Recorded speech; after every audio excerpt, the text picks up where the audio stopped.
screen behind me. It's kind of the coolest picture that's ever going to be taken of me as a professional speaker. The hashtag to me is the most important tool in social media because it takes the hundreds of millions of messages that are broadcast on social media channels from across the world every minute, and it collates them, it segments those conversations by hashtagging keywords or key phrases in those messages. So if I have a tweet regarding today's event, which is SMD Midwest, if I put that into my tweet, that's going to be, now becomes an active link where an audience member can click that and open up all the messages regarding Social Media Day Midwest and see who was there, see who was participating, and find more content. Just like our audiences who are not in the room today are doing, they're engaging with us through that hashtag. The people across the world who are engaging with Social Media Day are hashtag SMDay. Now, two things about hashtags that you need to remember. It is the only characters allowed in hashtags to keep it a workable hashtag are numbers and letters. So SMDay 2014 would work. SMDay space 2014 would not work if you wanted to include that in there. If you wanted to do hashtag Jefferson City, you wouldn't put the space in there. You wouldn't put an underscore or an asterisk or anything like that in there. You have got to keep it, so it's a multi-word phrase. It's bad grammar, but mash them all together. And my pro tip there is to capitalize the beginning of each new word so it's easier to read for your audience. This screen here shows an example of JCMO, which is our hashtag here in Jefferson City. And if all of our St. Louis friends want to say hi to our friends here, their new friends here in Jefferson City, include hashtag JCMO in your tweet and you'll get some responses back. So this was just a quick view yesterday afternoon of the tweets that are going on. So we've got a couple of my messages, we've got our local weathermen, we've got some tourist folks, we've got a band venue, etc. So if I'm in Jefferson City, I want to know what's going on. It's a great, quick and easy way for me to click that hashtag JCMO, hashtag STL, hashtag KCMO, whatever, wherever I'm at. And it'll open up a stream of information telling me what's going on in that community related to that hashtag. And the same as if I've got some folks here from Workforce Development from the Department of Economic Development. So if you put hashtag hiring, put that's your keyword. Hashtag that keyword. Hashtag lawyers. Hashtag nonprofit. Hashtag whatever that keyword or that message is that you want to help reach that particular audience. Hashtag that word. Another tip here is to don't suck. Don't suck or try not to suck. There was no delay. Right away. As you can see, this dude drove a fork truck with a missile off the dock here, so he kind of sucked. So try not to suck, and it's okay when you're in the beginning to try things, to experiment and such, but I'm going to give you a couple, I'll give you one obvious way to not suck, and then as we go further, there'll be other tips to not suck. The first thing to do is to not suck is to fill out your profile. This image on the screen right now is the unhatched egg. It is the static avatar on Twitter. It takes you 5 seconds, depending on your upload speeds, to place a friendly, smiling picture of yourself or your corporate logo or something that represents your brand in place of this egg. If you're an unhatched egg, the first thing anybody with any Twitter experience is going to consider you to be is either a newbie or a spammer. And you're not going to get followed. You're not going to get interacted with, and if they think you're a spammer, they're going to report you as a spammer, and you're going to have a lot of difficulties down the road. So, using my own self-promotional instincts here, this is my Twitter bio, where I've got my, some say handsome mug, my wife's in the room, so my handsome mug there, my handle, my bio is filled out, and I've hashtagged the keywords in my biography, hashtag social media, hashtag marketing, hashtag Missouri, hashtag JCMO, amongst the other content in there. I've put in my geographic location so people that are in my neighborhood or are searching for people of influence in Jefferson City, Missouri can find me. My web address is there, and then of course it publishes how long you've been on Twitter. So the most important thing you can do to not to suck on Twitter is to fill out your personal profile. Here's a slide for the ladies. You're welcome. We need to use proper form when we're tweeting. And that's, when I say proper form, format your tweets in ways that are going to help you be perceived professionally and to grow your audience and to reach your audience. So again, one of my tweets. This was an original tweet that I crafted. This tweet is it's a link to one of our portfolio files. But I've got, as you can see here, I've got the title of what it is. I've got the hashtag portfolio. People in the graphic design world are looking for that hashtag. I've got hashtag graphic design, of course, because that's what the audience I'm trying to reach. And because this file is all of our political logo, or many of our political logo graphic designs, I've got hashtag politics. So having that out there, I included all that, and then I've got my link in here, and I've got my link shrunk. That's another important tool. Use your links can sometimes be miles long. You need to shrink those through Twitter's tool, through Hootsuite's tool, through other tools. Bitly is another one. They're shorten your links. They'll take it to 10 to 12 characters and give you much more real estate to play with. So I was able to format this tweet correctly, this original tweet correctly, or in my opinion correctly, and I was able to get interaction, and I was able to get some business out of sending one tweet. This is a retweet. I retweeted Inc. Magazine's 10 Best States for Small Business tweet that they sent out last week. They had a link in there. They have an image attached to their tweet, which is very important. We'll talk about here in a second. And then they left a space for their audience, their readers, me, to add their pithy comment, pithy, P-I-T-H-Y, not what you thought you heard. And I included a hashtag Midwest in there because all 10 states that are referred to on this list are in the Midwest, or in the Central States region. So I wanted that to go out to, that recognition to be put on the proper part of the country in this tweet. So, again, 120 is greater than 140. Inc. put in 120 characters in their message, and which gave me and others enough room to retweet it.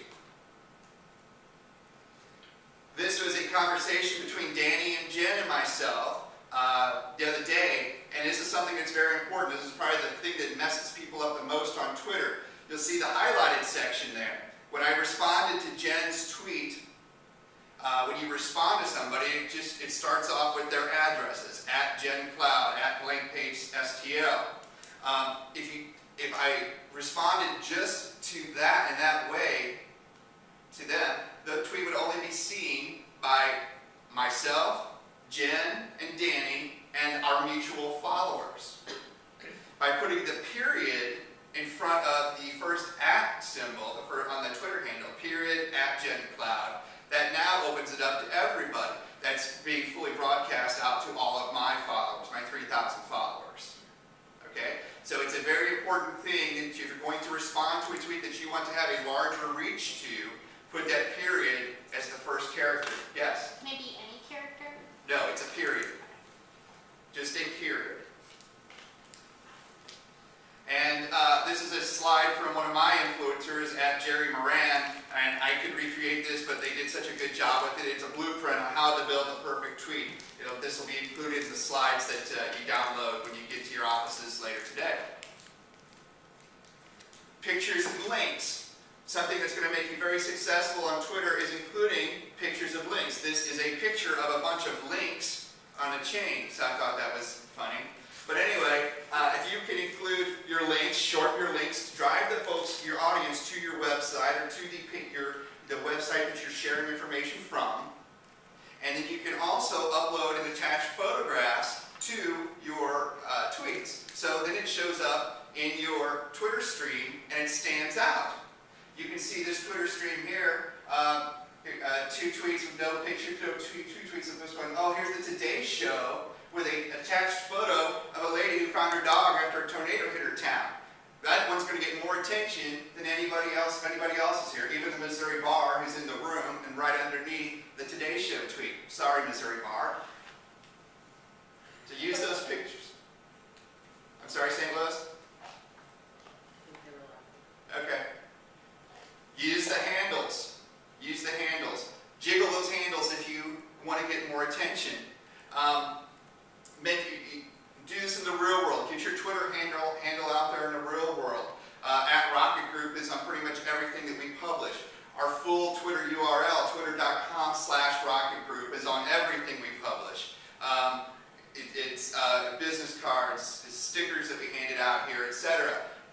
those things out there so people know that you're on Twitter and they can find you on Twitter. And if you want to get other people's attentions, say my name.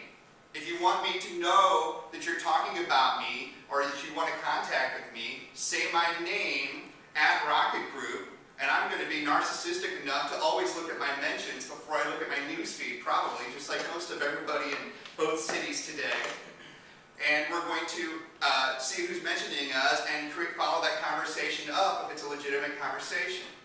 All right? So if you want to get somebody's attention, at Governor Jay Nixon, at Workforce Development, I'm sorry, Keener, I forget your handle right off the top, but at Missouri Bar, if you want to get their attention, say their Twitter handle in your message.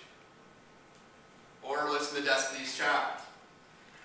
And that's another thing along the same lines. Recognize your audience and your neighbors and your peers. Share their content. Acknowledge their good content. Say thank you. Thank you is very, very powerful. Thank you for the follow. Thank you for the retweets. Thank you for the interaction. And follow it up with a question. What did you think of the article? Etc. Say their name. Recognize them. And it'll help you to grow your audience and grow your Twitter success. So recognize me. We'd like to include, I'm being pretty brash here by saying this is the tweetable moment. But if you're not going to be an active publisher on Twitter, if you're not going to use Twitter to talk, at least use it to listen. Because people are talking about your communities, your areas of interest, your business categories, they're talking about you, and if you're not tuned into these conversations, you're not going to be tuned into them, obviously. So when it comes to the internet, always have your ears on. This is my dog, this is Taffy, I have to give her $1 every time I use this picture. So always have your ears on. Be listening for your keyword categories, set up searches, set up alerts, whatever you have to do. There's plenty of third-party platforms out there, some we endorse, some we don't, that will help you to tune into your keywords and tune into your handle and tune into the things that you're involved with so you can interact and grow your audience and be a thought leader and influencer in those segments. For example here, 1 Million Cups out of Kansas City. If you're not familiar with this program, it's out of the Kauffman Foundation. They had tweeted that Silicon Prairie, which is the news journal of the technology of the Midwest, they were tweeted about a company called AV Pathfinder that accepted into one of their academies. Well, I saw it because of the keyword search, and AV Pathfinder and I had done an interview with each other that was published last year. And I'm like, hey, congrats to you guys at AV Pathfinder. By the way, here's this interview we did with them, link to it. Traffic ensued because not just from the organic link, but also from 1 Million Cups retweeting it. And you'll notice here again as well that I put the period in front of 1 Million Cups, at 1 Million Cups, KC, because I was responding to all of the people in the original message, so I wanted that to go out to everybody. So I put that period in there again. So, getting close to the end here, have fun. Have fun with this. You know, smile while you're typing. Put out some fun content. Tweet behind-the-scenes content. It doesn't have to be all your press release-y stuff that nobody's going to listen to. People that are going to engage more with the fun content. If you do a study of the links hits that you get on your general news stuff versus the fun stuff, you're going to be blown away when you find out that people are looking at your fun and frivolity much more than the hard news stuff. So have fun. And dang it, I have to do this all the time. Don't be grumpy. Don't be complaining. Don't be bashing. Don't be bus-tossing people or Twitter handles or companies or whatever out there on Twitter. One, the internet is forever, just like a diamond. And even if you delete it, that stuff's going to be out there. Two, it's going to frame you as a real jerk. And it's going to kill your audience as well. So Grumpy Gus, myself, doesn't get retweeted either. So as I said, the two most powerful words in social media are thank you. Thank you both St. Louis and Jefferson City for being here. For those of you who are online, thank you for participating. We got Danny coming up here in a second. I will say this was a very quick 20-minute presentation on Twitter. We do have courses that we run. We just finished up our spring semester. We're going to go into this fall semester starting in September on jeffcitysocialmedia.com. We have 6 various classes that are 2 hours plus in length each night. If you follow that address, you can sign up for the notification when the new class schedule is published. So thank you for your time. I'll be here for the questions and answers, and then we're going to have a hands-on laboratory here in Jefferson City. So St. Louis, it's your turn.